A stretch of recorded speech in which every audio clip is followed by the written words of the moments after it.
This channel does not promote any violent, harmful, or illegal activities. All content provided by this channel is meant for an educational purpose only. Sidhu Kanu মূর্তি ভাঙার প্রতিবাদে বীরভূমের নানুরে আদিবাসীদের বিক্ষোভ ছবি দেখাবো আপনাদেরকে।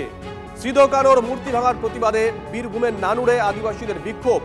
নানুর বোলপুর রাস্তা অবরোধ আদিবাসীদের। অবিলম্বে দোষীদের গ্রেপ্তারের দাবি করছেন তারা।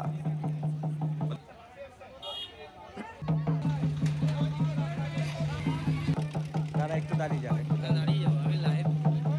আমি লাইভ দেবো।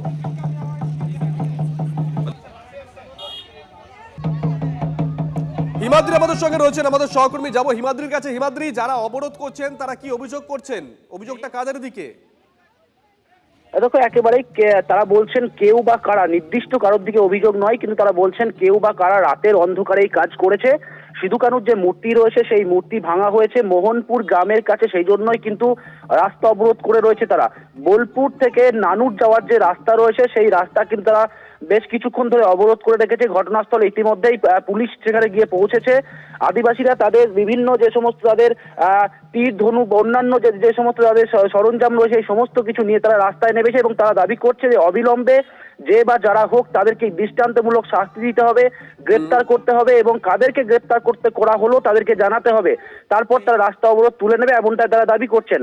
সব মিলিয়ে এখন দেখার বিষয় যে কে বা কারা এটাকে এই কাজ করেছে।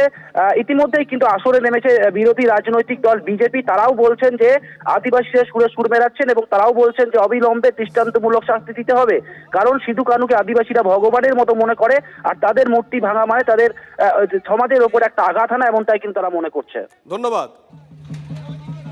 ভাঙা মানে একটা মূর্তি ভাঙা মানে এটা কিন্তু আমাদের সেন্টিমেন্টের আঘাত লেগেছে। যতক্ষণ না আমাদের দাবি মানা হবে ততক্ষণ আমরা রাস্তা অবরোধ ছাড়বো না। দাবি মানে আমাদের ছেলেগুলো কত কষ্ট করে বিকাতে করে চাঁদা করে করেছে, কত কষ্ট করে ঘরে কাজ করে না, সারাদিন না খেয়ে না দিয়ে করেছে, আর এখন ভেঙে দিয়েছে। সেই জন্য আমাদের রাস্তা অবরোধ করেছে।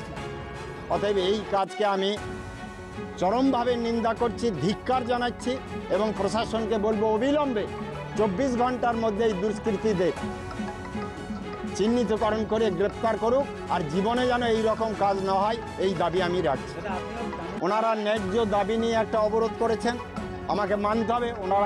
ওরা মনে হয় আমি একজন রাষ্ট্রের কাজ করছি সারা জীবন, নিজের বলে কিছু চিন্তা করিনি, ঘর বাড়ি ছেড়ে রাষ্ট্রের উন্নতির জন্য সারা জীবনকে দিয়েছি। ওনারা যদি মনে করেন কথা বলবো, যদি আমাকে যেতে দেয় যাব, আর যদি যেতে না দেয় আমি অন্য রাস্তা দিয়ে ব্যবস্থা করব। ভোটের আগে কোমর কষছে কংগ্রেস। রবিবার সকাল সকাল রাসবিহারী